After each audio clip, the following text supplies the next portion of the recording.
क्या आपको पता है पिछले 4 दशक यानी 40 सालों में किस देश ने सबसे ज्यादा तरक्की की है? जवाब है चीन। लेकिन क्या आपने कभी सोचा है आखिर चीन इतनी तरक्की करने में कामयाब कैसे हुआ? दरअसल इसके पीछे का कारण है चीन की रिस्क लेने की काबिलियत। भारत के पड़ोसी देश चीन ने एक बार फिर कुछ ऐसा ही रिस्क लिया है जिसकी चर्चा अब दुनिया भर में हो रही है। चीन ने बर्फ को चीरते हुए यूरोप तक जाने का रास्ता खोज लिया है। उसने सिर्फ रास्ता ही नहीं खोजा है बल्कि जहाज पर माल लादकर निकल भी गया है।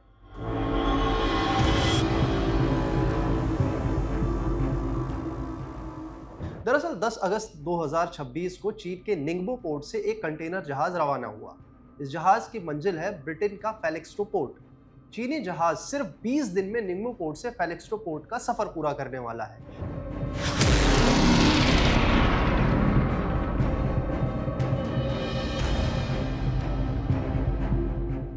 हैरानी वाली बात यह है कि अगर यही जहाज स्वेज नहर के रास्ते यूरोप जाता तो उसे पूरे सफर में 40 दिन लगते।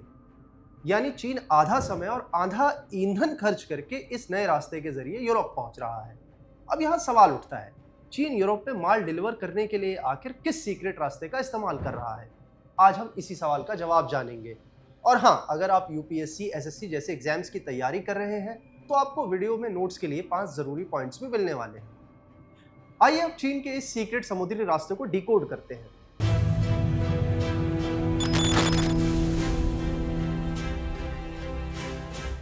हाय, मेरा नाम है अनवर और आप देख रहे हैं एनबीटी टेकेड की स्पेशल वीडियो सीरीज दुनिया डिकोडेड। सबसे पहले जानते हैं कि चीन का सीक्रेट समुद्री रूट क्या है।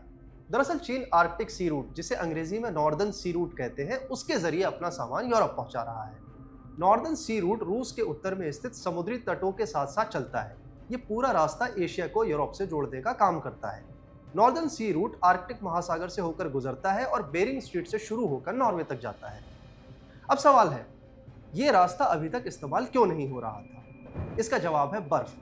सदियों से ये इलाका इतना ज्यादा जमा रहता था कि नॉर्मल जहाजों के लिए यहाँ से गुजरना नामुमकिन था। सिर्फ भारी भरकम आइस ब्रेकर जहाज ही यहाँ से चल पाते थे। तापमान हमेशा -20 डिग्री तक रहता था। लेकिन क्लाइमेट चेंज और धरती के गर्म होने की वजह से पूरा खेल पलट चुका है। ग्लोबल वार्मिंग की वजह से आर्कटिक की बर्फ पिघल रही है और गर्मियों के महीनों में यानी जुलाई से अक्टूबर के बीच ये रास्ता आम जहाजों के लिए खुलने लगा है। सबसे ज्यादा शॉकिंग वाली बात यह है कि जिस क्लाइमेट चेंज को दुनिया आपदा कहती है, उसी ने चीन के लिए एक नया ट्रेड रूट बना दिया है। अब आते हैं असली मुद्दे पर, चीन नॉर्दर्न सी रूट का फायदा कैसे उठा रहा है। दरअसल चीन की शिपिंग कंपनी है सी लेजेंड। इसका एक जहाज है जिसका नाम है दुबई टावर, जो निंगबो बंदरगाह से यूरोप के लिए रवाना हुआ है। इस जहाज ने आर्कटिक सी रूट से यूरोप तक का सफर शुरू किया। ये सिर्फ एक जहाज नहीं था, ये चीन यूरोप आर्कटिक एक्सप्रेस यानी CAX सर्विस की शुरुआत थी। और तो और, ये कोई इक्का दुक्का एक्सपेरिमेंट भी नहीं है। चीन की शिपिंग कंपनी की प्लानिंग 15 अगस्त से लेकर 3 अक्टूबर 2026 तक हर हफ्ते एक जहाज भेजने की है, यानी लगातार 8 हफ्तों तक वीकली सर्विस। चीनी जहाज रूस के आर्कटिक वाले इलाके के साथ साथ चलेंगे और पारंपरिक रास्तों के मुकाबले सफर का समय लगभग आधा कर देंगे। दिलचस्प बात यह है कि चीन इन जहाजों के जरिए बैटरियां, सोलर पैनल और वैकल्पिक ऊर्जा से जुड़े डिवाइस यूरोप तक पहुंचा रहा है। यानी चीन अपने ग्रीन एक्सपोर्ट को भी इस नए रास्ते के जरिए यूरोप में बेच रहा है। और यह सफर अकेले सी लेजेंड तक सीमित नहीं है। चीन की एक और कंपनी है, नाम है यांगपू न्यू शिपिंग। ये भी रूसी आर्कटिक में ट्रांसपोर्ट डेवलप कर रही है। और चीनी जहाज मालिक भी रूस के अन्य बंदरगाहों का इस्तेमाल कर यूरोप जाने का प्लान बना रहे हैं। यानी ये कोई एक बार का पब्लिसिटी स्टंट नहीं है, बल्कि एक सोची समझी बड़े पैमाने की रणनीति है। अब सवाल उठता है, चीन अपने बूते तो सीक्रेट समुद्री रास्ते का इस्तेमाल कर नहीं सकता है, फिर उसे मदद कौन कर रहा है?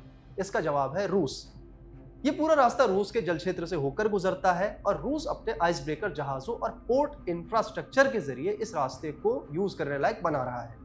रूस पर अमेरिका समेत पश्चिमी देशों ने सैंक्शंस लगाए हुए हैं, जिससे कहीं ना कहीं उसकी अर्थव्यवस्था चौपट हुई है। ऐसे समय में रूस को एक पार्टनर की जरूरत है और चीन उसका सबसे भरोसेमंद खरीदार और पार्टनर बनकर उभरा है। यह पार्टनरशिप चीन के पोलर सिल्क रोड यानी ध्रुवीय रेशम मार्ग पहल का हिस्सा भी है। अब आप सोच रहे होंगे कि जब स्वेज नहर थी ही तो फिर चीन को अचानक बर्फ वाले इस खतरनाक रास्ते की जरूरत क्यों आन पड़ी? इसके पीछे 3 कारण हैं। पहला कारण है लाल सागर में फैली हुई अनस्टेबिलिटी। हूती विद्रोहियों के अटैक की वजह से स्वेज नहर का रास्ता जोखिम भरा हो गया है। समुद्री जहाजों का इंश्योरेंस महंगा हो चुका है और कई कंपनियां इस रास्ते को इस्तेमाल करने से कतराने लगी हैं। चीन भी इन्हीं खतरों को देखते हुए स्वेज नहर का ऑप्शन ढूंढ रहा था और उसे फिलहाल आर्कटिक सी रूट के रूप में इसका ऑप्शन मिल चुका है। दूसरा कारण है पैसा और समय। आर्कटिक सी रूट के जरिए चीन 40 के बजाय सिर्फ 20 दिन में यूरोप पहुंच रहा है, यानी आधा समय और आधा किराया। इससे न सिर्फ ईंधन का खर्च कम हो रहा है बल्कि माल की डिलीवरी भी जल्दी हो रही है। और हम सब जानते हैं कि व्यापार की दुनिया में समय ही पैसा होता है। तीसरा और सबसे दिलचस्प कारण है एक मजबूत प्लान बी या सुरक्षा जाल। अगर कल को मलक्का स्ट्रेट या स्वेज नहर जैसे पुराने रास्ते किसी संकट में फंस जाए, चाहे ऐसा अमेरिका की वजह से हो या फिर इलाके में टेंशन के चलते, ऐसी स्थिति में चीन के हाथ बंधे नहीं होंगे क्योंकि उसके पास प्लान बी तैयार रहेगा। वो आराम से आर्कटिक सी रूट के जरिए अपना माल यूरोप डिलीवर कर पाएगा। चलिए अब इस पूरे वीडियो का सबसे जरूरी हिस्से की बात कर लेते हैं, यानी चीन के इस सीक्रेट समुद्री रास्ते से जुड़े वो कौन से 5 पॉइंट्स हैं जिन्हें नोट्स का हिस्सा बनना चाहिए।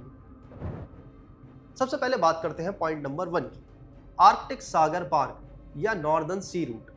ये रूट रूस के उत्तरी तट के सहारे एशिया और यूरोप को आपस में जोड़ता है। ग्लोबल वार्मिंग की वजह से पिघलती हुई बर्फ के कारण अब ये रास्ता गर्मियों में खुलने लगा है ताकि जहाज यहाँ से अपने सामानों की डिलीवरी कर पाए।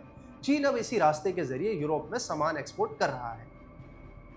अब आता है पॉइंट नंबर 2, चीन यूरोप आर्कटिक एक्सप्रेस। 2026 में चीनी शिपिंग कंपनी सी लेजेंड ने आर्कटिक सी रूट पर पहली बार रेगुलर और वीकली कंटेनर सर्विस शुरू की है। इसे चीन यूरोप आर्कटिक एक्सप्रेस का नाम दिया गया है। अब बात करते हैं पॉइंट नंबर 3 की, एशिया यूरोप के बीच की दूरी और समय में भारी कटौती। लगभग 7500 मील यानी करीब 12,000 किलोमीटर का समुद्री सफर चीन निंगबो बंदरगाह से ब्रिटेन के फेलिक्सटो पोर्ट तक सिर्फ 20 दिन में पूरा करने वाला है। इस तरह एशिया से यूरोप जाने की दूरी कम हुई है और समय भी बच रहा है। अब बात करते हैं पॉइंट नंबर 4 की, जो है रूस का साथ और पोलर सिल्क रोड। इस पूरे सी रूट की सबसे खास बात यह है कि इसका रूट रूस के कंट्रोल वाले समुद्री क्षेत्र से होकर गुजरता है। रूस के न्यूक्लियर पावर्ड आइस ब्रेकर जहाज और बंदरगाह चीन की भरपूर मदद कर रहे हैं और यह प्रोजेक्ट चीन के बेल्ट एंड रोड इनिशिएटिव की पोलर सिल्क रोड रणनीति का अहम हिस्सा भी है। अब आता है पॉइंट नंबर 5, भू राजनीतिक समीकरणों में बदलाव। यह नया समुद्री रूट पारंपरिक रूप से मिस्र की स्वेज नहर पर से डिपेंडेंसी को कम करता है, ग्लोबल ट्रेड की मैथ्स को पूरी तरह बदल रहा है और आर्कटिक क्षेत्र में ग्लोबल पावर्स के बीच कूटनीति और सामरिक होड़ को तेजी से बढ़ावा दे रहा है। हमें उम्मीद है कि अब आपको समझ आ गया होगा कि आर्कटिक सी रूट क्या है और चीन इसका इस्तेमाल क्यों कर रहा है। आपको क्या लगता है, क्या आने वाले दिनों में चीन के अलावा अन्य देश भी इस समुद्री रास्ते का इस्तेमाल कर पाएंगे या फिर सिर्फ इस पर चीन का ही कब्जा रहने वाला है? आप हमें अपना जवाब कमेंट बॉक्स में ज़रूर बताइए। अगर वीडियो पसंद आया हो तो इसे लाइक और शेयर कीजिए और ऐसे ही डीप एनालिसिस वाले वीडियो को देखने के लिए बेल आइकॉन दबाना मत भूलिए।